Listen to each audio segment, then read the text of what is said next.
an absolute nightmare in the first half. Shai Gilgeous-Alexander woke up in the third quarter, made 5 two-point field goals, added a pair of field goals. Here you see him getting to his favorite spots on those left lane line pull-ups, Ryan. And walking back. That's your shot bot. Now we get to get immersive with Tim Legler taking us into the virtual reality legs. Yeah, Ryan, I've talked a lot about Shai going left for that step back. He's an equal opportunity scorer. He goes right as well. And you can see right here what he's looking at. You know, this would be easier if that defender off the corner could get in his lap. Can't commit fully because you've got a shooter right here. Shai stops on a dime. Look at all the momentum of the defender on the ball and the way that you're just continuing to retreat.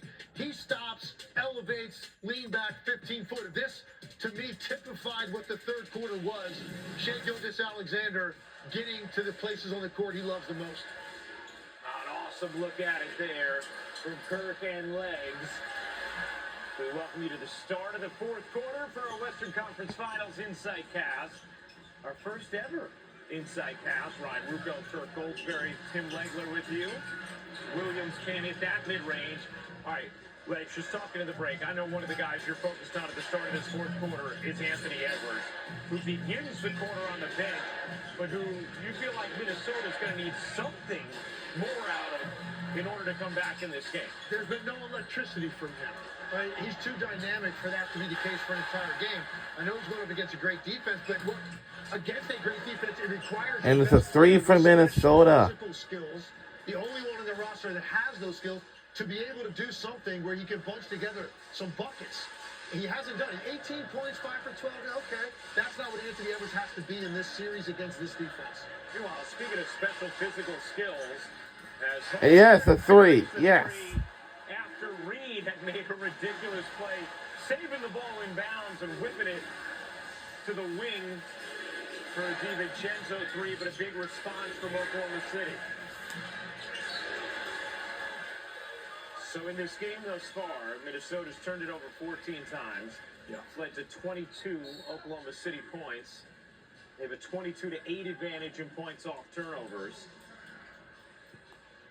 You know, the turnover battle itself is pretty even. What's not even, Ryan, is that Oklahoma City, whose offense is predicated on those points off the turnovers, is doing a much better job converting those blunders into buckets on the other end. Minnesota only has 8 points off of 13 turnovers by the Thunder. Little timeout for infection control. You're not going to give us a virtual immersive replay of the infection control, right? I cannot take DC 96 into that cotton ball up Dante DiVincenzo's nose if that's what you were asking me to do. There are limitations on the technology.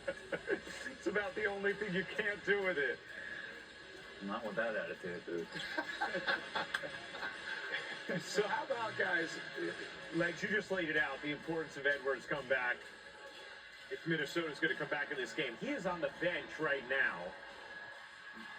What does Minnesota look to do offensively without Edwards in these critical moments of the fourth quarter, down 10 on a night where obviously they've struggled to get much going? I think you try to get the ball to Julius Randle on the right block or extended short ISO area because that's where he can draw the most double teams because he's so good at getting to the middle of his left hand. Draw double teams. They've got shooting on the floor right now with DiVincenzo, Reed, Jay McDaniels, and Condon. He's got 4 guys to play off of Randle. If he can get spots like this on the court, he can win those matchups because they've got smaller defenders on him. Very important where he touches the ball, though, so he doesn't have to work too hard off the dribble. Well, there you go, Legs. And that was the first points of the second half for Randle, who had 20 in the first half. That was just his second field goal attempt. As Caruso... Yes, a 3. Yes. That's a gut punch to Chris Finch. You know, saying like, all right, you got to live with something. I guess we'll live with Caruso taking a 3 when they cut the game to 8. Wow. You get the block, and then you get the loose ball foul. It's just an incredible ensemble of cohesive defenders keeping the Timberwolves away from the rim at all costs. That time was Holmgren, who was one of the best rim protectors in the whole league. But just keeping these guys away from the paint is the story. Holmgren second in playoff blocks, only Turner with more. Holmgren going behind the back, flips it up short. Here is Randall. Lost it. 15th turnover for Minnesota. Wallace. Little off. Cason Wallace, 27 minutes, highest plus minus in the game, plus 17. And I'm not a big individual plus minus guy typically. I'm more about the group of 5 plus minus. It tells you what units play very well together. But I think in this case, it's appropriate. He's only taken 3 shots, but he's out there making things happen. He's always in the right place defensively. Reed able to lay it in, nearly another steal. And one of the only layups we've seen from Minnesota all night long. Right, you parked on it from the beginning, Kirk, and you're so right. Only 14 points in the paint for Minnesota. Wallace bounce. Whoa! Slams it down. Maybe we'll get the dunk analytics on that one, Legs. Yeah, we got to get that. The dunk metrics out. Reed gets fouled on the other end, and Naz Reid is going to shoot 2. Naz has been quiet. This is a guy who's been so big for this team all postseason long legs. And he has 2 points. To his credit, he's been aggressive here in the fourth quarter early. But he has not been what we've come to expect from Naz Reid in this game. Totally agree. He to me, a lot of nights is a tipping point for Minnesota.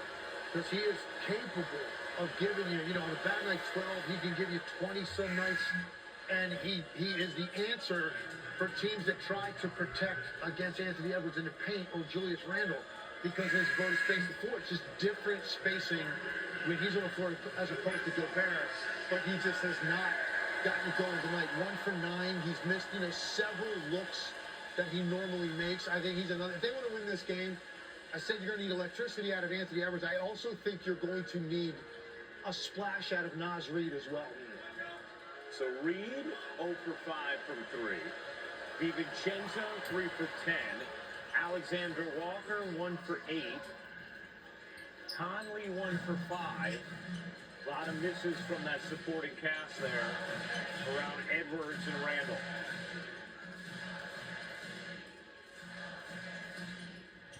Holmgren turns. Whoa! Chet Holmgren getting going in the 4th. And Rudy Gobert on the bench right now, the second time he's been on the bench this half, making the case for why he's so valuable and why he's got all these defensive players of the year. Every time he sits down, Oklahoma City immediately attacks the front of the rim. Look out. Oh. The roof would have blown off if that went in there. Here in Bristol or in Oklahoma City? KC, look at this. Look at this point of attack defense. Here's Edwards getting free. Can't hit the 3. Randall keeps it alive.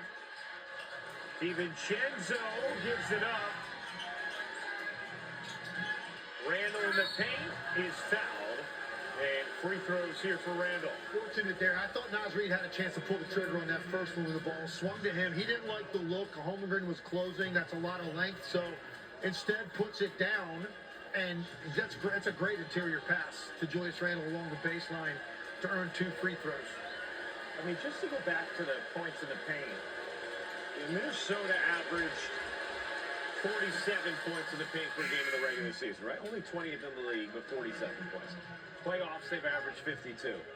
They have 14 tonight. Yeah. I mean, that's It's going to be their season low. Incomprehensibly low number, yeah. Yeah, it's a season low. And it's not like we're saying, well, they're missing a bunch of inside 10-foot shots. Right. A bunch of bunnies. They're not even getting attempts. Right. They're not taking them. Yeah. The road is closed. Yeah, right, exactly. Their fewest in a game this season is 26. Their playoff low, 42. I mean, they're not in the vicinity right now. And again, we started the broadcast with Randall because that's what he was so great at in the Warriors series. And he has 2 points in the paint. How about Holmgren in this 4th quarter? Again, taking advantage of the smaller Minnesota lineup. You got Julius Randle out there at the 5, and Chet Holmgren just able to occupy space and put that Shea miss back in. Another steal from Oklahoma City. Here's SGA, got bumped. And got it, yes! The foul. Plus a foul, plus. Quintessential moment for the OKC Thunder there. Forcing the turnover on one end, Shea and one on the other. I mean, they get on this ball like someone threw a steak in a lion's den. I mean, that's how they attack it. Do you know they're coming up with those 50-50 balls in the paint? They just always have somebody that's to the ground first. And then this is just Shea with great concentration and body control and a little bit of luck. 16 turnovers now for Minnesota.